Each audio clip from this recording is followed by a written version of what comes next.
Olá, queridos. Meu nome é Silmar Arthur Wilbert e hoje eu gostaria de trazer para vocês um pequeno relato ou resumo desses 30 anos de trabalhos missionários aqui na África.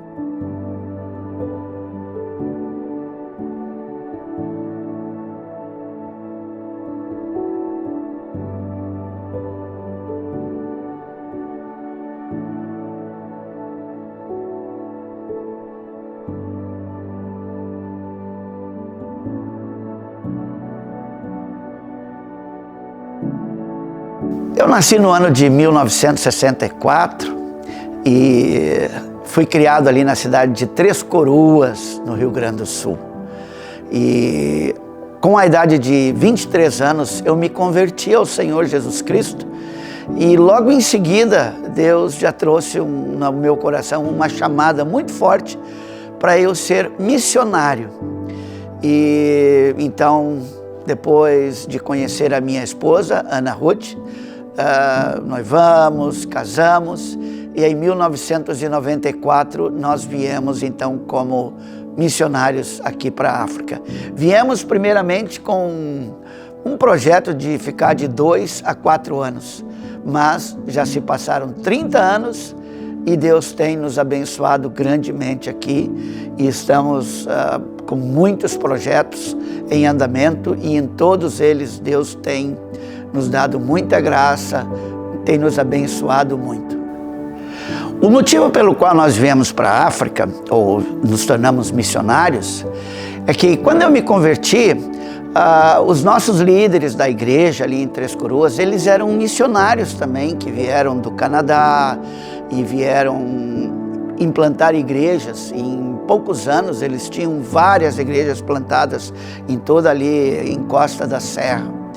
E o meu pastor, Ademir Fleck, a esposa dele também, uma dessas missionárias, então, vendo o trabalho, o testemunho deles, nós nos tornamos também foi muito inspirador para mim, para eu me tornar um missionário também. Então, logo depois do nosso casamento, eu e Ana Ruth, nós então tomamos a decisão de vir para a África. Viemos primeiramente para trabalhar com refugiados de guerras, no tempo da guerra da Angola, do Zaire, Ruanda, Burundi, da Libéria. Então tinham milhares e milhares de refugiados ali na Namíbia, num campo de refugiados chamado Ozire.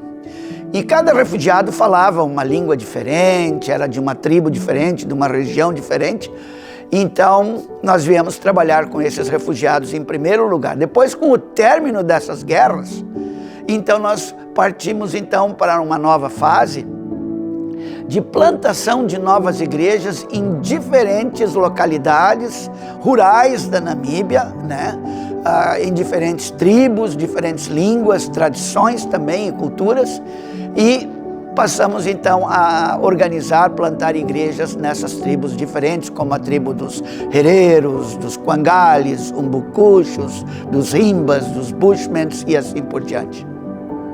No início tivemos muitos desafios, ainda hoje os desafios são muito grandes, mas no início foram tremendos os desafios, muito grandes. Primeiro, porque nós não tínhamos muitos parceiros, apenas algumas igrejas, alguns irmãos que nos conheciam mais próximo, né? E então nós tínhamos muita dificuldade na questão de manutenção do nosso trabalho. Então nós tivemos que trabalhar e nessa área aí, até as coisas se despontarem e depois começarem a andar. Muitas vezes, muitos momentos, o desânimo era tão grande que dava vontade de largar tudo e voltar.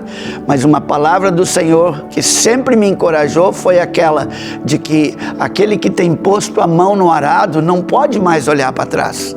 Então eu sabia que nós já tínhamos pegado nesse arado missionário e não tinha mais como voltar. Agora é andar para frente, olhando para o alto, para Jesus Cristo, autor e consumador de todas as coisas. E assim tem sido até hoje. A grande motivação de nós estarmos ou permanecermos aqui na África foi de que Logo no início, nos primeiros anos de missões, nós percebemos que o povo passava muita dificuldade, que as dificuldades para as pessoas, para as famílias se alimentarem, terem uma vida de qualidade, era muito difícil.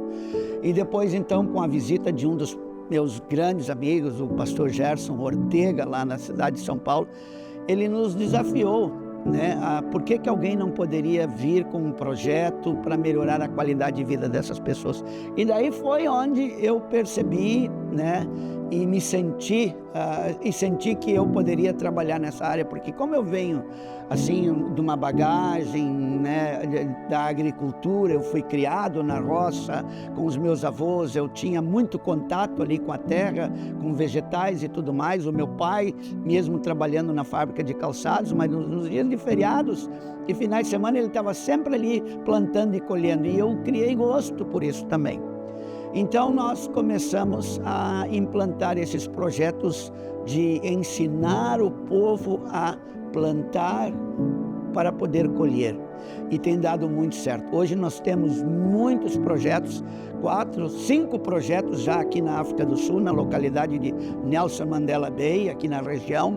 Também na Namíbia nós temos várias hortas comunitárias em tribos diferentes, onde o pessoal então tem aprendido, né, através desse projeto, tem aprendido a colocar uma sementinha no chão, a transplantar essas mudas depois, e a cultivar e a colher, e para que eles possam ter também o seu pão nosso de cada dia. Então é uma coisa que mais tem me incentivado nos dias de hoje, essa questão de ver os frutos, o resultado desse trabalho, desse projeto, onde nós estamos então ensinando jovens, né, a trabalharem na terra, a como cultivar, produzir, e eles estão tendo uma vida digna, para não dizer uma vida melhor. Mas no ano de 2007, nós viemos para a África do Sul, onde nós ganhamos um visto de trabalho, e hoje nós temos aqui a nossa residência, temos os permites, tudo para trabalhar aqui. Então, aqui na África do Sul, na região de Port Elizabeth, nós temos hoje 5 creches, e essas creches hoje estão andando muito bem, são prédiozinhos organizados. 2 delas nós organizamos com containers, numa tem 11 containers, na outra são 7. E ali então na volta nós temos uma horta também, onde produz os alimentos para essas crianças e para as famílias vizinhas na comunidade. Então na África do Sul nosso trabalho se resume muito a isso, a organizar, a cuidar dessas creches, que cada creche tem uma líder, tem um líder, não é eu que lidero nem a Ana Ruth. Essas creches têm um líder local e nós apenas fazemos a coordenação. E coordenamos os projetos de hortas também para produzirmos os vegetais, os legumes, para que haja sopa em abundante para esses voluntários e essas crianças, e aí inclusive para eles poderem levar para casa também. E sempre que eu posso, eu vou até Moçambique, na localidade ou na região de Nampula, onde nós temos dado apoio para a Igreja Assembleia de Deus Emanuel, um trabalho muito firme, um trabalho muito bonito. Um outro lugar também que Deus colocou muito forte no meu coração foi o Malawi. O Malawi é hoje talvez um dos 3, 4 países mais pobres do mundo. Mas o Malawi, a igreja, que já foi uma igreja muito forte no início por causa da colonização inglesa, mas depois a coisa foi invertendo outras religiões do norte da África que vieram e começaram a trabalhar muito e reverteram essa situação. Hoje, por exemplo, quase a metade da população do Malawi já não é mais cristão. Então nós vimos essa necessidade de fortalecermos novamente a liderança da igreja, formarmos novos líderes e prepararmos e encorajá-los para continuarem o trabalho de evangelismo, discipulado e plantação de igrejas no Malawi. Então no Malawi hoje nós temos 3 congregações já bem estabelecidas, né, com bons líderes, e temos uma abertura muito boa, bonita, em várias escolas públicas onde nós temos visitado e feito trabalhos de evangelismo com essas crianças, adolescentes também, e principalmente com os professores que estão se convertendo e pegando a visão de levar o evangelho adiante nessas comunidades. Então tem dado um bom resultado também. Muitas coisas têm me impactado ao longo desses anos e Deus tem nos dado muitos testemunhos de pessoas que foram transformadas e que se tornaram servos de Deus e estão até hoje trabalhando bem engajados na obra do Senhor. Principalmente o testemunho do Matuzzi. O Engelbert Matuzzi, ele se converteu no ano de 1998, 99. E ele vem de uma tribo onde a cultura, onde a tradição deles na área religiosa é de louvar e de adorar os ancestrais. Ou seja, quando eles enfrentam um problema, uma dificuldade, a primeira coisa que eles fazem é uma fogueira, e ali na volta daquela fogueira eles vão dançando e pulando e cantando e invocando os espíritos dos ancestrais. E quando nós chegamos na localidade do Okunjato, com uma palavra evangelística, o Engelbert Matuzzi foi o primeiro a se converter. Ele tinha 23 anos de idade também e se tornou um discípulo amado. E depois nós conseguimos levar ele até a escola bíblica. Ele foi um bom aluno na escola bíblica. E de lá para cá ele depois se casou com a Mavis, tem uma linda família, são 5 filhos, e ele é o pastor da localidade, da igreja na localidade do Okunjato, e tem outras 2 ou 3 congregações na região que ele cuida também. Mas foi impactante a maneira como ele se converteu, como ele foi liberto dessa cultura, dessa tradição de adorar e de invocar o espírito de quem já morreu. E nisso ele se tornou também um grande evangelista para pregar para o seu próprio povo, ensinando eles que Jesus Cristo é o único caminho, a verdade e a vida.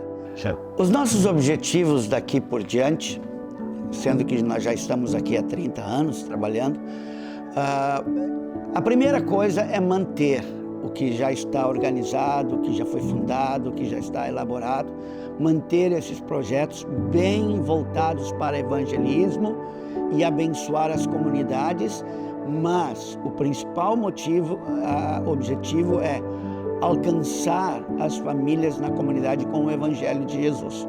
Não adianta só ficar alcançando vegetais e não apresentar uma palavra de salvação em Cristo Jesus. Então, o principal objetivo é evangelizar e discipular essas famílias, no caminho do Senhor Jesus.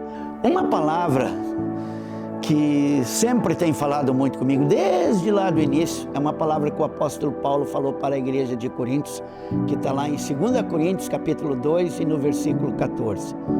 E graças, porém, a Deus, que em Cristo sempre nos conduz em triunfo, e por meio de nós manifesta em todo lugar o cheiro do seu conhecimento.